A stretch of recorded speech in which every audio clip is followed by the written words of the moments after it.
Après un an d'absence, Baudelon pas loin revient sur les planches de l'Auguste Théâtre à Paris. Une histoire d'amour contée en créole signée Franck Salin. Tout ça en défilé consultif. Sur la scène de l'Auguste Théâtre, il y a d'abord Gérard, un grand séducteur.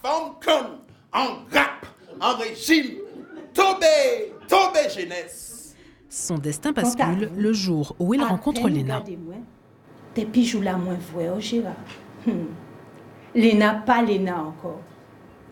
Moi même pas qu'à reconnaître moi. Dans Baudelon pas loin, les spectateurs observent la naissance de leur passion. Les premiers émois, les premiers sourires, puis les premiers doutes. Une histoire écrite il y a une quinzaine d'années par un ancien journaliste.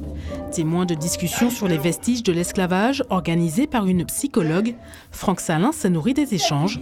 Ils ont débouché sur le quotidien des Antillais aujourd'hui.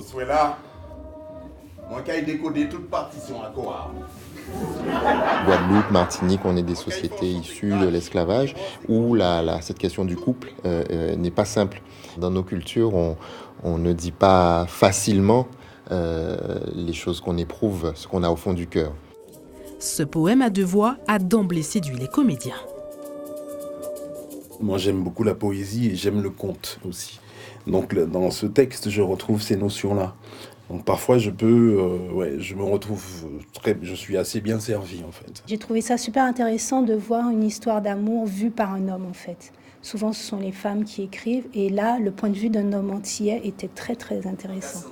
Ceux qui ne parlent pas créole n'avaient pas forcément les yeux rivés sur le surtitrage. La façon dont c'est écrit, je dirais que c'est un chef-d'œuvre. Ça m'a donné envie d'aller plus loin dans le créole. C'est-à-dire que c'est cette langue qui chante, etc., pour draguer les femmes.